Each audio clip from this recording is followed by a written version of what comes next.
थेट कोल्हापूरमधली ही दृश्य आपण पाहतोय। शाहू महाराज यांनी या ठिकाणी मतदान करतानाची ही सगळी दृश्य आहेत। ते मतदान करण्यासाठी पोहोचलेले आहेत। कोल्हापूरमधील मतदान केंद्रावर शाहू महाराज सध्या मतदान करतायत। ही थेट दृश्य आपण पाहतोय। आज झी 24 तासच्या माध्यमातून 29 महापालिकांच्या या सगळ्या निवडणुकीचं मतदानाचं महाकव्हरेज झी 24 तासवर आपण पाहतोय। सध्याची दृश्य कोल्हापूरमध्ये महायुती एकत्र लढतीये, महाविकास आघाडी एकत्र लढते। सोबतच राजर्षी शाहू विकास आघाडी म्हणजेच शरद पवारांची राष्ट्रवादी, आम आदमी पार्टी, वंचित बहुजन आघाडी आणि जनसुराज्य पक्ष असे एकत्र येऊन लढतायत।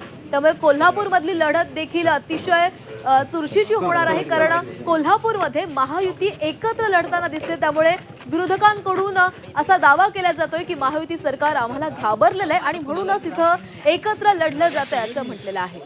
तर निश्चितच आपण पाहतोय अनेक ठिकाणी ज्या पद्धतीच्या सकाळपासूनच बातम्या समोर येत आहेत। 29 महापालिकांसाठी आज मतदान पार पडत असतानाच अनेक ठिकाणी ईव्हीएम मशीनमध्ये देखील बिघाड झाल्याच्या घटना समोर येत आहेत। काही ठिकाणी मतदार हे मतदान केंद्राच्या बाहेर रांगा लावून उभे आहेत, मात्र मतदान करताना ईव्हीएम मशीनमध्येच बिघाड झाल्यामुळे त्याचे आता अनेक आरोप होत आहेत। मतदान केल्यानंतर आता शाहू महाराज हे माध्यमांशी संवाद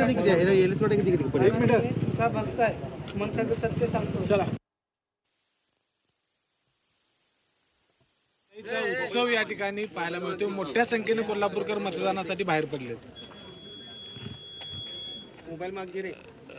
मतदानाचा हक्क त्यांनी बजावलाच पाहिजे आणि योग्य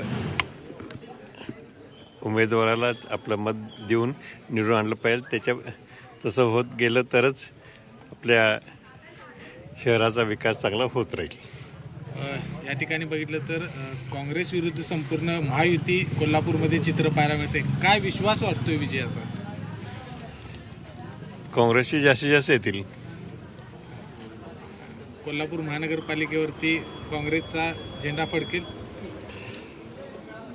निश्चित ते आणि त्यांचे महाविकास आघाडीचे।